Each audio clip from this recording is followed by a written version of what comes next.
రోజున చెప్పాలంటే చాలా చాలా ఆనందంగా ఉంది. 45 సంవత్సరాల సుదీర్ఘ ఈ కళా సేవకి కేంద్ర ప్రభుత్వం విభూషణ్ అవార్డు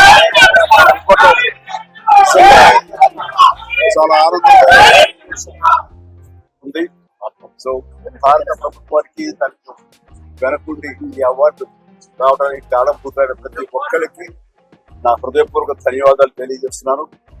అండ్ ముఖ్యంగా ఈ అవార్డు రావటం వెనుకాల నా కృషి, నా కళాసేవ ఈ సమాజానికి ఎంతో కొంత రోజుకంగా నేను చేసినటువంటి సేవను పక్కన పెడితే నన్ను గుండెలో పెట్టుకుని ఆదరించి ప్రేమించినటువంటి నా అభిమానులు, అలాగే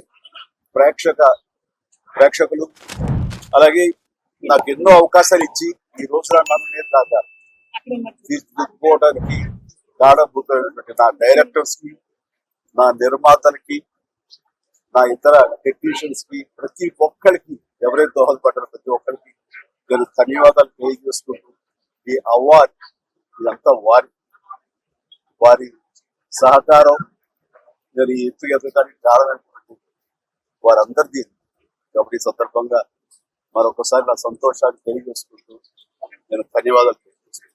థ్యాంక్ యూ సో మచ్.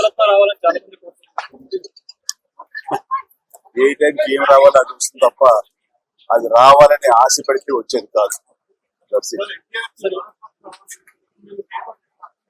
ఏమండి నిజంగా ఇది వారికి ఎంతైనా రావడం సముచితం, రావాలని నేను కూడా మనస్ఫూర్తిగా అభిలషిస్తున్నాను, రావాలని కోరుకుంటున్నాను. అది ప్రభుత్వ పరంగా చేస్తే కనుక త్వరితగతిన అది సాకారం అవుతుంది. డెఫినెట్ గా ఎంతైనా సరే అది ఎంజీఆర్ గారికి వచ్చినప్పుడు దీనికి రావడం కూడా అంతకంత సముచితం అండ్ అది ఆనందదాయకం. దానికి నేను ఎదురు చూస్తుంటాను, నేను కోరుకుంటాను రామారావు గారికి రావాలి.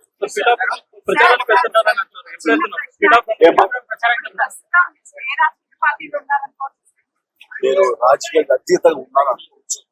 తర్వాత పిఠాపురానికి నేను వెళ్ళలేదని అది ముందుంచేది. మీడియాలో మీరు ఎందుకో స్పెక్యులేట్ చేశారు, అది మీరు పెంచి పోషించారు దాన్ని సమాధానం చెప్పాల్సిన అవసరం నాకు లేదు. నేను వెళ్ళలేదు. బాబు మా కళ్యాణ్ బాబు దాన్ని రమ్మని ఎప్పుడు కోరుకోలేదు. నా కంఫర్ట్ వదిలేస్తాడు. అండ్ తను బాగుండాలి, తన జీవితంలో అనుకుంది కొన్ని సాధించాలన్న అభిలషిస్తాను. నేను నాకు ఆశీస్సులు అందజేస్తాను. దానికి నేను తనతో పాటు నేను ఉన్నాను అని చెప్పేందుకు మొన్న వీడియో బయట ఇచ్చాను. అండ్ ఖచ్చితంగా మా తమ్ముడు యొక్క అభివృద్ధిని, మా తమ్ముడు రాజకీయంగా ఎదగడానికి ఎప్పుడు మా కుటుంబ సభ్యులను మనస్ఫూర్తిగా మనసావాచ కోరుకుంటాం.